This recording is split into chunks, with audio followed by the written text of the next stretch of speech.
Asalamu alaikum. Tumsifu Yesu Kristo. Simba ambao hawajaitikia najua kwa nini. Simba safi sana. Ndugu wanahabari, niwashukuru sana kwa kuendelea kufanya nasi kazi kwa karibu sana.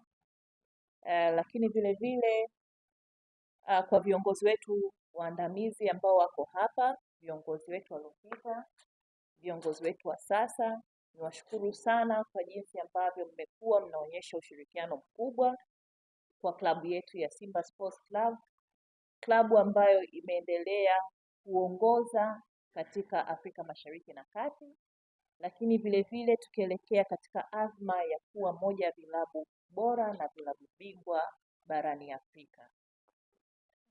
Kwanza kabisa nipende kumshukuru rais wetu na mwenyekiti wa klabu, mwenyekiti wa bodi ya wakurugenzi wa Simba Sports Club, ndugu Mohamed Dewji, na mwenyekiti wa klabu ambaye pia ni makamu wetu mwenyekiti wa bodi ya wakurugenzi, wajumbe wote wa bodi ya wakurugenzi wa Simba, viongozi wote wa sasa na wa zamani, wana Simba kwa ujumla, management ya Simba Sports Club na wapenzi wa Simba Sports Club kwa kuendelea kuisimamia slogan yetu ya nguvu moja.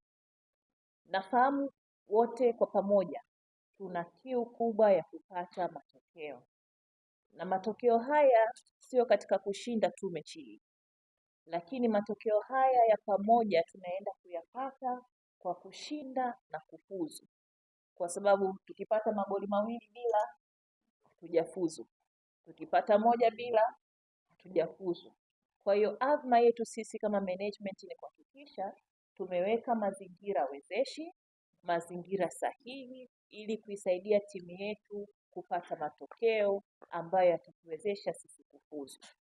Tunafahamu kuwa kwa muda mrefu sisi Simba Sports Club tumeendelea kutamalaki katika ulimwengu wa soka wa Tanzania, hasa katika mashindano ya kimataifa, na hii imedhihirishwa kwa rekodi ambayo imewekwa na viongozi wetu kuanzia mzee Azim, mzee Dalali, kaka yangu Asano hapa, lakini pia mzee Mkwabi hapa, Mangungu, wengine wanasema wao si wazee, lakini naamini kwamba katika kipindi hichi ambacho tunaongozwa na mwenyekiti wetu wa klabu Murtaza Mangungu, tunaenda kupata matokeo ambayo yatabadilisha na kututoa katika robo fainali na kutupeleka katika hatua nyingine ya muhimu ya makundi.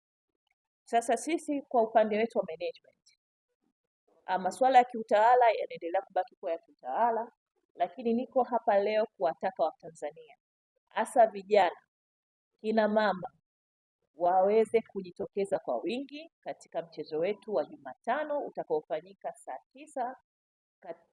tarehe 9 saa 10 katika viwanja vya Mkapa. Lakini kuelekea katika mchezo huu, ningependa kutoa taarifa muhimu ambazo zitatusaidia sisi kama Watanzania na wanasimba kuweza kulinda taswira ya pamoja ya kitaifa.